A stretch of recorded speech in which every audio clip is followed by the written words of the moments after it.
we're back for our daily NBA best bets here on Wednesday, November 26th. It is NBA Cup day. NBA Cup on Tuesday, NBA Cup on Wednesday. Is there NBA Cup on this Friday too? There might be. I think there is. Oh, we just got a full week of NBA Cup. Okay. We had 3 NBA Cup games yesterday. The Sixers game didn't go our way, but we thought Embiid was playing, so it is what it is. I don't know what the hell happened in Washington. I'm not going to speak on that. CJ McCollum, 46 points. After I went at this team for having no direction and playing all these old heads, McCollum scores 46. Are we serious? If nobody's got me, the Los Angeles Lakers got me. Shout out to Luka. Shout out to the Lakers, putting belt to ass on the Clippers. Group B champions. Los Angeles Lakers. They're going to be the first ever 2-time NBA Cup champ. Just you wait. But we have big playoff implications today in the NBA Cup. So a lot of moving pieces. We're going to talk about some clinching scenarios, some potential group winners. As again, we have 5 best bets today for the National Basketball Association. Now, folks, before we get into the video, make sure to hit that subscribe button down below for some more daily NBA best bets here on the channel. No NBA best bets tomorrow. There's no basketball tomorrow for professional-wise. College basketball best bets will still be out tomorrow morning. And then at noon tomorrow, we're going to have our college football best bets moved from Friday to Thursday. Might move some NFL best bets up as well. We shall see. But speaking of the NFL, again, college basketball best bets earlier today. College football predictions are already posted. NFL predictions are later today on the channel. You're not going to miss that. 4 or 5, not sure yet, but probably 5 o'clock here on the channel. NFL Week 13 predictions. Anyways, on to the first out of our 5 best bets today for the NBA.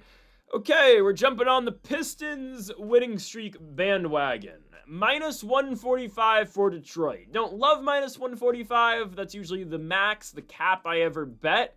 We're going to do it right now. If this team wins 13 consecutive games and we finally jump on it and this is the one that they lose, I'm going to be mad. I think they beat Boston. They've already beat Boston this season, and I think they can do it again. Yes, they're at the Garden, the TD Garden, the Boston Garden, whatever you want to say. The Celtics are a 500 basketball team. The Detroit Pistons are pretty much healthy now. They're missing a couple pieces, but for the most part, it's a healthy team. They are at full strength, and this is a team that is ready to continue to win. Now, yesterday I did come on here and say the Atlanta Hawks were going to win the Eastern Conference. Now, I still actually believe that, believe it or not, okay? Trae Young coming in, coming back. They maybe make a move at the deadline. I still am going to stand by that for now. That might change in like a couple weeks. But yes, I still believe the Hawks are going to win the East. I think the Pistons are a top team in the East. Will they continue to be a top team in the East? Are they going to go to the NBA Finals? I'm going to be honest, no, okay? This isn't part of the prediction. Does anybody believe Detroit's going to be a team that's just going to walk through the postseason? I'm getting very Cleveland Cavaliers vibes right now, which is fine right now. We don't care. We just need them to win one game. Okay, I'm getting last year's Cavs vibes. Okay, I'm telling you, they're gonna roll. They're gonna run into the 5th seeded Hawks, the 4th seeded Hawks in the second round, and they're gonna lose in 6 games. Okay, I'm just saying. Trae Young has playoff experience. Yeah, Cade does too, but Trae's won in the playoffs, so I don't know. We'll get to that in like 4 or 5 months. 5 months. Anyways, though, I'm taking Detroit to beat Boston here. For now, yes, give me the regular season dominance from Detroit. They've not lost a game since October 27th. They are undefeated so far in the month of November. They need 3 more wins in November to go undefeated in the month. Boston, Orlando, Miami. This does mean some, too, in terms of the NBA Cup. Now, I'm sure a team that is 15-2 and has legitimate eyes on the World Championship does not entirely care about the $500,000 prize of winning the NBA Cup, but maybe they do. Honestly, it's still a young team that honestly hasn't won anything ever, and this is a good step forward going into what they believe is going to be a deep playoff run, getting championship-esque experience for Cade and Asar Thompson and Jalen Duren and winning this $500,000 prize. Maybe they do really care. I don't think they really care about the cup itself. I think they care about winning basketball games and preserving the win streak right now. And that's ultimately right. That's where Detroit's at. This is a team that's 15-2, by far the best team right now in the Eastern Conference. I mean, hell, we talk at length every single day about how good the Oklahoma City Thunder are. We will again today, so hold on to that. They actually have a competitive game today, so I will say that. Regardless, OKC's 17-1, Detroit's 15-2. The Pistons have been really great this season. I think that continues tonight against the Boston Celtics. Now, Boston, they're playing all right. They've won 3 of their last 4. Those wins, though, are the Clippers at home, the Brooklyn Nets, a loss to the Nets at home, and then a win over the Orlando Magic. Jaylen Brown's been really good this season. Hairline rubbing off or not, Jaylen Brown has been very good for the Celtics, so I will give them that. They will be without their starting center tonight. Neemias Queta has started every single game so far this season for Boston. The, what is he, fourth year now is Queta? He's a fourth-year guy out of Utah State. He will not be playing tonight. He is out with an ankle injury. Queta's been really good in his role this season, so I assume they're going to have to either go small or start... Well, no, they're just going to go small and start Chris Boucher, right? I think. They haven't played without Queta so far this season, so we shall see. Obviously, you know what to expect out of Boston. Jaylen Brown, and then a bunch of shooting from Derek White and Peyton Pritchard. Kind of what you can expect out of Boston. Detroit's beating everybody. They're fully healthy. Jaden Ivey's back. Long recovery, but finally it's good that Jaden Ivey's playing now. Cade Cunningham, Duncan Robinson's done pretty well in this new role here in Detroit. Asar Thompson's been good. Duran's been really good. Yes, Tobias Harris has managed his role fairly well this season as well. I have no complaints currently about the Detroit Pistons. Cade Cunningham is playing like an all-star. Is he playing like an MVP? The answer to that question is no. He's playing well. Is he playing on an MVP path? I don't think so. He's a very high volume shooter who gets a lot of looks because he's the best guy, obviously. Is he on the MVP caliber scale of a Shai Gilgeous-Alexander, of a Luka Doncic, of a Joker? No. He's on that like Tyrese Maxey tier though, which is not a bad tier to be on. I'm taking the Pistons to win this basketball game though. They're minus 145. They should get it done. Earliest game of the day at 2 o'clock Pacific, 5 o'clock over on the East Coast. Pistons should win. They've won 14 in a row. Why wouldn't they win this game? You know? I'm taking the Pistons to get this one done, or 13 in a row. How many ever? 13 in a row. They're going to win this one. Okay, Boston's not ready for this, especially without their starting center. Who's starting at center? Chris Boucher? Yeah, Duran will get every single rebound in this game.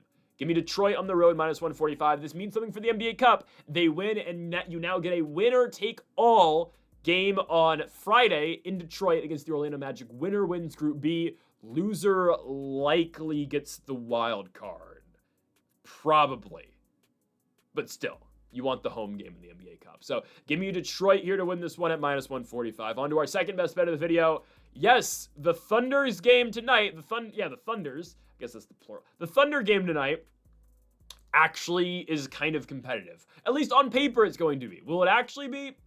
I don't know. They're getting Minnesota. Now, SGA, I don't know if he's still questionable. I know he was questionable earlier in the day. He is still questionable due to an illness.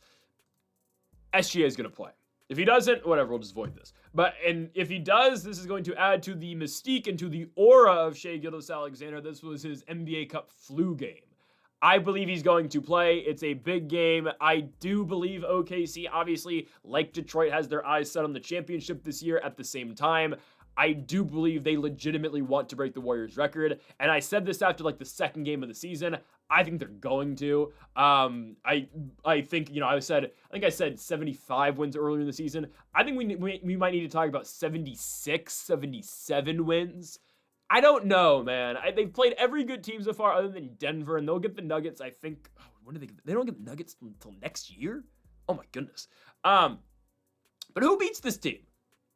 I don't know. I mean, yeah, the Warriors were good. Guys, isn't that crazy to say that this Thunder team would beat the Warriors?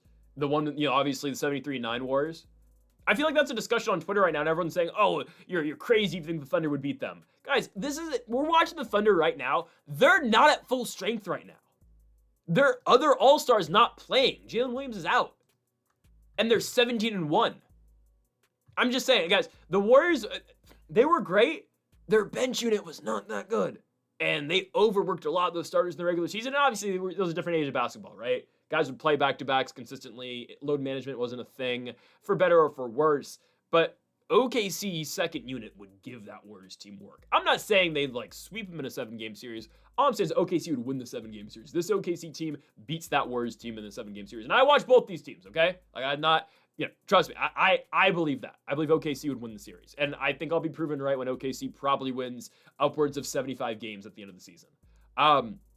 What I'm saying, though, about this game against Minnesota, it is a competitive game, right? The Timberwolves, I know they've lost back-to-back games, but this is the Western Conference Finals rematch of last year. Ant's going to give OKC work. We know that.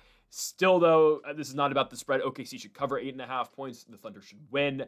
But in a big-time game, we can expect Shai Gilgeous-Alexander to have a night. Now, SGA is coming off a 37-point performance against the Portland Trailblazers, what makes SGA's line so difficult are that he's going to score over 25, right? It's just he doesn't play that many minutes. SGA averages 30 minutes a game. And for a guy who's the best player in the league, MVP, averages the most points in basketball, second most points in basketball behind Luka, that's absurd. But it's the truth. He averages 30 minutes and he drops 32 points. He averages 32 points per night.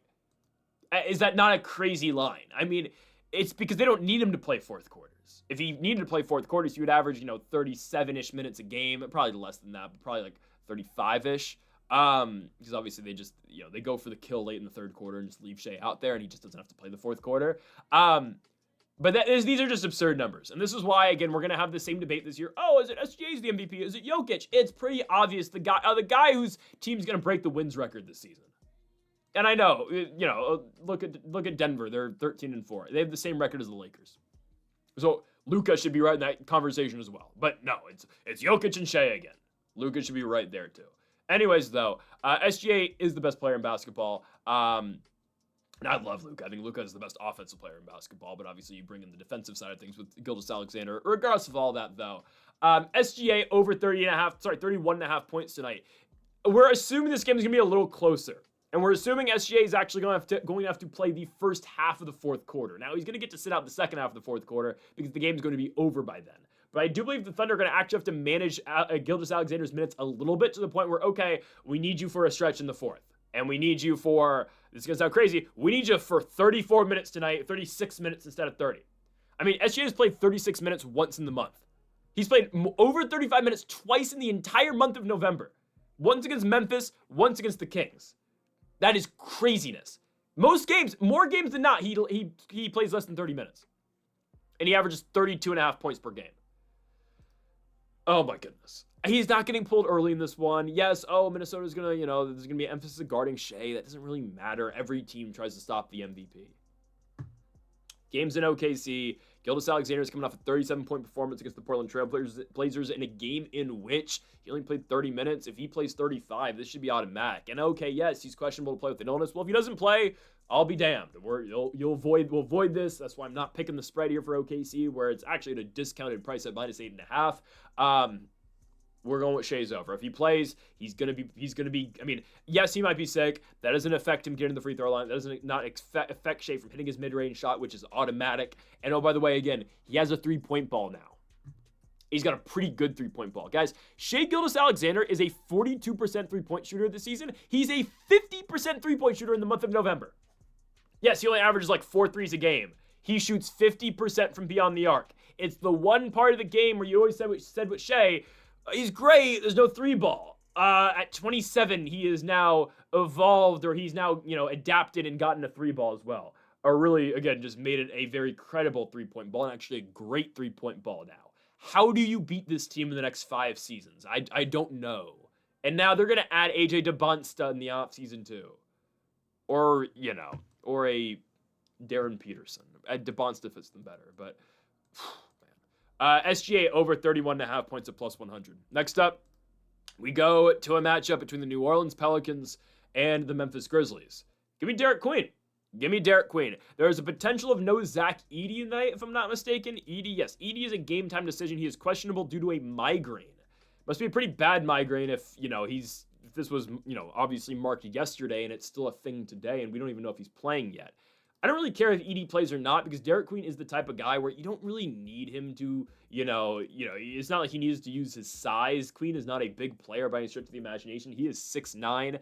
He is a different type of center. You can put him in that, he's like a Jokic, Şengün type. He kind of is, he's not a traditional center that's going to, be 7 feet tall. And he's a big force down low. Queen's a big guy, but he's not, again, traditional NBA center. He plays, again, this new style of center. He plays legitimately the European center, and Queen's very good at it. This is the guy so far this season's averaging 12.5 points and 6.5 rebounds per game, but since he's been put into a starting capacity, he's averaging about 15 and 7. That's right around the average I get, or right around the odds for tonight. Look at the recent run, though, Derek Queen's been on. And I understand last game he didn't go over this line. Derek Queen got himself into big foul trouble, and this is the one problem with betting Derek Queen is that he does foul quite a bit. Derek Queen averages 3.5 fouls per game, And that's not ideal, I understand. He got himself into real big foul trouble early against Chicago, had 4, had to sit out for most of the second half, and only logged 17 minutes. But in games in which Derek Queen does not get into foul trouble, he does put up big production everywhere. Look at the last 3 games prior to the game against Chicago, which, by the way, New Orleans won, which I don't understand the association some nights, but that's neither here or there. Look at the 3 games prior to playing Chicago.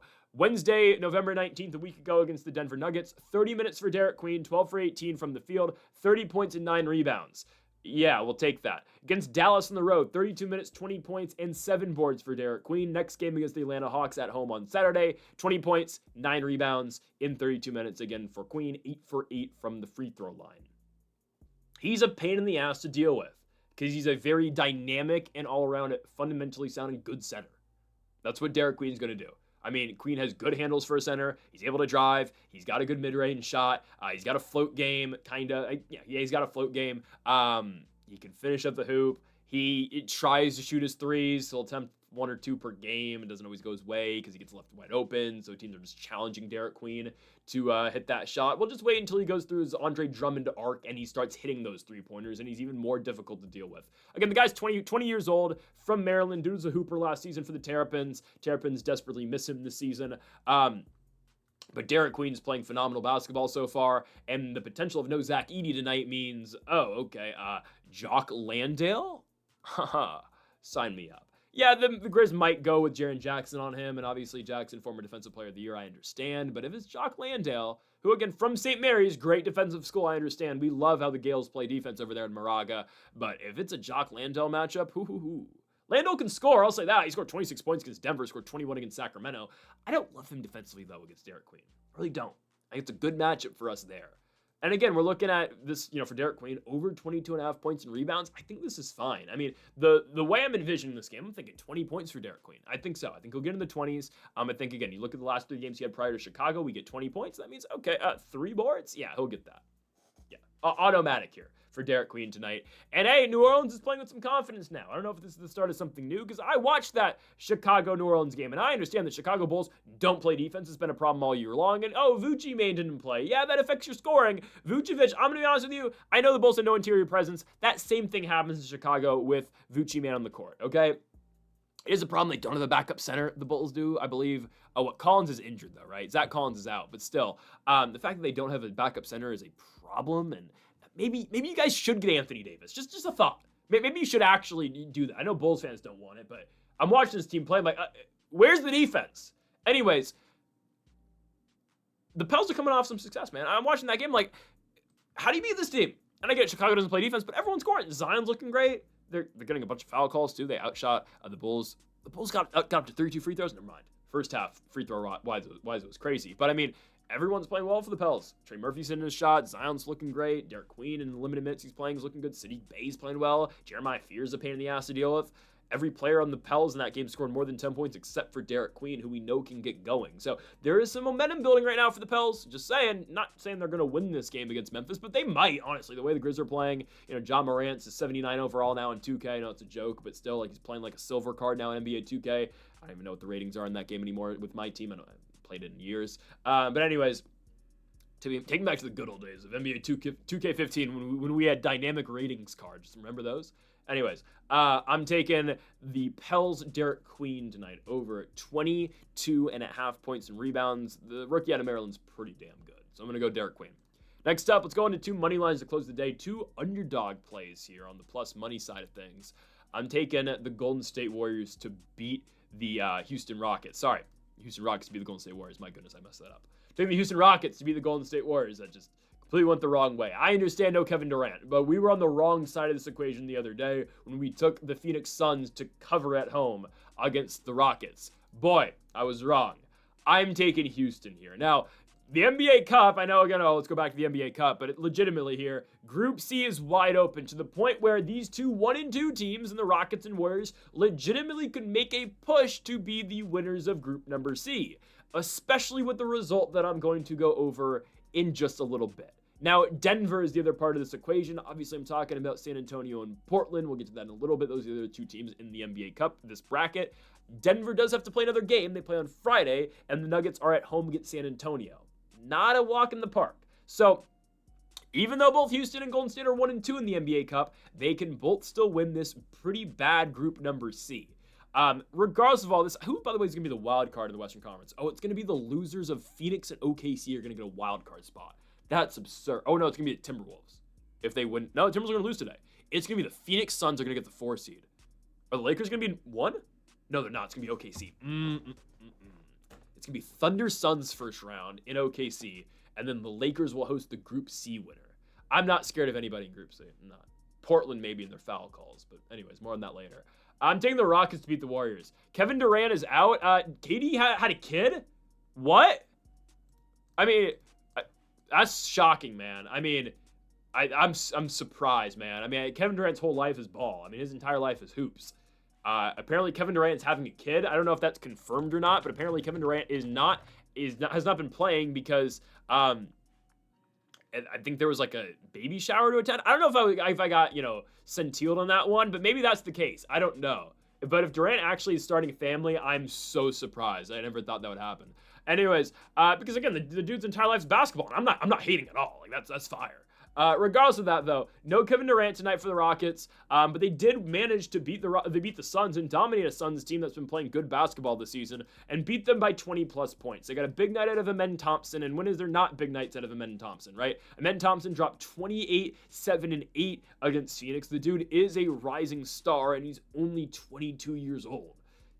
Yeah, Amen Thompson, by the time he's 25, is going to be one of the marquee players in the league, okay? He's just kind of, he plays with Şengün and KD right now. Wait until Durant retires, and Amen Thompson's just the guy in Houston. Yeah. The Rockets are pretty damn good. I've never denied that. I thought, the way Phoenix is shooting, maybe they can stay in the game. Well, Phoenix just did not shoot particularly well in the game that they played against Houston on Monday night. Yes, Monday night. I will take the Rockets here to beat the Warriors. I understand the Rockets are, again, a little banged up, or, KD's out with the personal issue, obviously. I think Child, maybe not, I don't know. DFS still out. Steven Adams out tonight. That's fair. Guys, I'm not picking Golden State. Golden State's a 50-50 team. Draymond Green is on the injury report, but it looks like he will be playing. He is probable with the foot injury. Horford still got sciatica, not playing, and Kuminga, the cum bucket, who is being basically getting scapegoated in all this, at least that's how Kuminga feels, is out as well. Is there a chance Jonathan Kuminga has played his final game as a Golden State Warrior? I don't know, but what I do know is that this is not working for the Warriors. Oh, they beat the Jazz in the last game. We thought the Jazz were going to cover, whatever. This equation is not working we need Steph to score 40 to bail us out every single night. It was a fix-it move last year. It got them in a spot where, the fans felt and the Warriors felt like, we can beat, Minnesota, and obviously Steph got hurt. They weren't going to beat OKC anyway, right? The Warriors were not going to make that run to the championship. Now you have a problem because you're just old. And now you're going to, sell off all the pieces that are actually, up-and-coming guys. And I get it. Again, Kerr doesn't like Kuminga. The Warriors don't like Kuminga. He's always been scapegoated on this team, though. I get it. The cum bucket has been shaky, but really, what the Warriors are going to end up doing, they're going to end up trading Kuminga and Podziemski for some older vet guys who can still contribute. I'm not saying this 100%, but they're going to trade those two guys for Chris Middleton, CJ McCollum. Okay, I'm not saying it's going to be exactly that move. I don't know how the cap situation would work, but that's like a move I could see the Warriors doing. Okay, we're all in this season. We're trying to, keep the Steph era alive, and that's what we're going to do. Again, I doubt that trade would even work. I don't know why the Warriors the Warriors, they could do something stupid like that, man. Honestly, they trade those two guys and they're like, give us Corey Kispert too. We'll do it. Kuminga and Podziemski for Kispert, McCollum, and Middleton. And we got to throw some money in there. You know what? We never need you anyway, Al Horford. Go. I could see them doing that legitimately. That's a huge trade to be made, obviously, but I don't like this. They're just so old, man. And Steph's playing insane. Steph's out of his mind right now. How many nights can you count on Steph Curry to do that? Guys, we are only 19 games in the season, and we're seeing Steph Curry have to drop 30 points a night to keep them at 500. Playoffs start today. The Golden State Warriors are in the play-in again. Come on now. This team's not going. They're right now, they'd be projected to play the Thunder in the first round. They don't win a game against OKC. And that's the problem. They extended Jimmy. Why? He's 36. I don't know. They scrambled because they saw the end of the Steph era coming, which fair it is. they're not in a position to beat any of the elite teams in the West. Last year was a, mirage. Is that the right word to use? I believe, right? Yeah, last year was a mirage. I think, yes. I can't trust in the squad. I'm taking Houston. I know they're injured. Guys, look at the way Amen Thompson's playing without Kevin Durant. Şengün. I know, Curry owns the Rockets. It's if he beats this team tonight, I know KD's not playing, I'll be damned, man. I'll just, I'll say, okay. I'll go back to the tweet that went viral last year on NBA Twitter with Steph and Rockets fans. Be like, all right, you know what? Got nothing else to say about that. I don't think they beat him here, guys. I'm going with the Rockets. I know, again, Houston, by the way, finally broke through against Golden State in the semifinals last year at the NBA Cup. Maybe they do it again. Or actually quarterfinals last year. Maybe they do it again here. Give me Houston to win the game on the road, plus 110 as we go on to our final best bet of the video. Same odds, same everything. Give me San Antonio to go to Portland and win. Okay, here come the most confusing team of all time, the Portland Trailblazers. Man. I feel like I can never get the best read on this team. I know, again, we did win on a buzzer beater from Vucci Main the other week in Portland for the Bulls, but I don't understand the Blazers. Some nights they look really good. They don't shoot the ball particularly well. They're injured right now. And, they get to the free throw line like it's nobody's business. I don't understand it sometimes. I don't know. I don't even know how they're 8-10, though. Because watching them play, they win random games that they're not supposed to win. Like, they went to Los Angeles and beat the Lakers. Yes, the Lakers were hurt that game, but they went to LA and beat up on the Lakers. They beat the Warriors at the beginning of the season. They beat OKC. The one team that's beaten OKC this year is Portland. They beat Milwaukee in their last game on the road. They went to Golden State, won that game too. They're 2-0 against the Warriors. I don't know how they do it, and then they just lose the dumbest games ever. Like, they lost that game to Chicago where you made a 20-point comeback in the fourth quarter and still lost. They go to OKC, lose by 30 points like they're expected to. They had a home game on a primetime spot on NBC against the Phoenix Suns, and they got blown out in their own home court. I just don't understand them sometimes. What I can say tonight, though, still no Drew Holiday. He's out. Scoot Henderson, will he ever play basketball? I don't know. Remember when there was actual comps? Ooh, Scoot or Wemby. Yikes. Shaedon Sharpe is questionable tonight with a calf injury. If we know anything about the modern day and age in the NBA, teams are extremely cautious with calf injuries. I understand Sharpe's been out for over a week at this point, but if there's any hesitation, any doubt that Sharpe's going to play, they'll likely tend to the side of caution for Portland. Again, we shall see. I wouldn't be over, I wouldn't be thinking, I wouldn't be going to that game thinking, oh, Shaedon Sharpe's going to play. I would probably tend towards no on Shaedon Sharpe. Now, again, they're taking on an injured San Antonio team. I understand, right? Dylan Harper may play tonight. He's questionable. Stephon Castle, obviously, still out. Obviously, Victor Wembanyama, still out multiple weeks. Look at the way De'Aaron Fox has been playing. Look at De'Aaron Fox. And yes, we had the wrong side of the Phoenix Suns equation. Another confusing team on Sunday. We had the Spurs to cover on the road in Phoenix. They did not. But if I can say anything about this team is that De'Aaron Fox has been really good in the absence of a couple star players. De'Aaron Fox has scored exactly 26 points in each of his last 3 games, and he's scored over 20 in his last 5. 24, 28, 26, 26, 26. Yes, De'Aaron Fox is playing extremely well for the Spurs, and it's going to get exciting when Wembanyama is back as well. San Antonio's good. This is a 11-5 team going on the road, taking on an 8-10 team in the Portland Trailblazers. And I understand no Wembanyama, no Rookie of the Year in Stephon Castle, but I think the Spurs are able to win this basketball game. It's a game that does mean something. San Antonio is a young squad that's looking again like the Pistons that we talked about at the beginning of the video. I think there's actual motive for the Spurs to win because unlike Detroit, not even comparing them to Detroit. It's like, all right, it's a young Spurs team. A lot of these guys have never won anything, including De'Aaron Fox. I'll say that. Nobody's won anything on this team except for Harrison Barnes.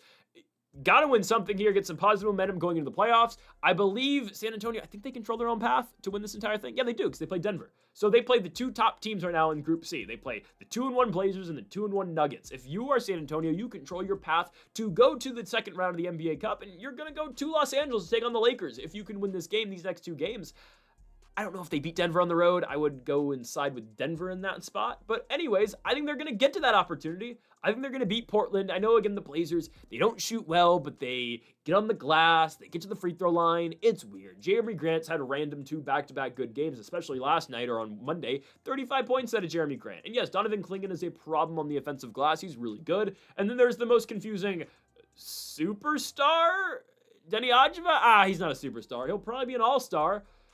I guess. I don't know. It's just, statistically speaking, Denny Adjeva not that good of a basketball player. Like, advanced metrics-wise, he's not that great of a player, but he just gets so many opportunities and so many shots and so many free throws. Sure, he averages 25 points per game. Yes, I will say this. Ajwa randomly has his nights like he did in Milwaukee where he goes 5 for 7 from beyond the arc and he looks really good. But there are other games where Ajwa can't hit anything and teams actually put a defensive focus on stopping Ajwa. It's like, all right, well, this guy, there's nothing out of him.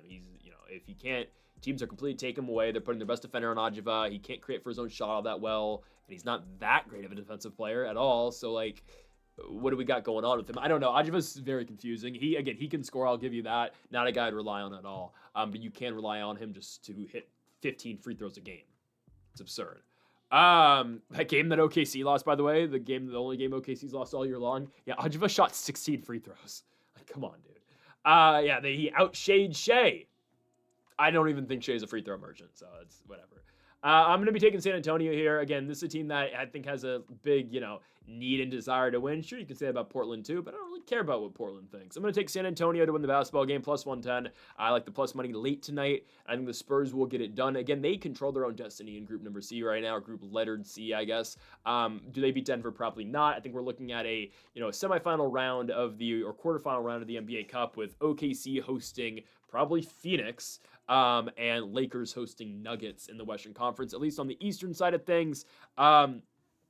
I believe we are going to get number 1 seeded Toronto Raptors, number 2 seeded Detroit Pistons, number 3 seeded Darvin Ham, Taurean Prince, and the Milwaukee Bucks, because they're not going to lose an NBA Cup game, and then number 4 Orlando Magic. I believe that's where we're going to get. And yes, I did consider taking Bucks plus 7.5, but with their injuries, I can't do it. I get it, Darvin Ham aura of NBA Cup. I just, I want nothing to do with Milwaukee, okay? Absolutely nothing to do with them until Victor Oladipo gets called up. He just scored 25 points last night. Can we get him up? Anyways, he's rotting in Oshkosh, Wisconsin right now. But yeah, I think in the East, we're probably going to get Raptors versus Magic, Pistons versus Bucks. Actually, no, it's going to be Heat. The Heat are going to beat Milwaukee, and they're going to get the tiebreaker. Damn. There goes Darvin Ham. Yeah, we're going to get Detroit, Miami, Toronto, Orlando. I'll predict this entire thing right now. OKC beats Phoenix. Lakers beat Nuggets. OKC beats Lakers. Raptors beat Magic. Detroit beats Miami. Detroit beats Toronto. Detroit, OKC, NBA Cup. Thunder win. There you have it, folks. Thank y'all for watching our NBA Best Bets here on November 26th. If you have not yet, though, make sure to hit that subscribe button down below for more. Make sure to leave a like if you did enjoy the video. Make sure to comment if you did disagree with any of the picks. Folks, thank y'all for watching. And Mamba forever.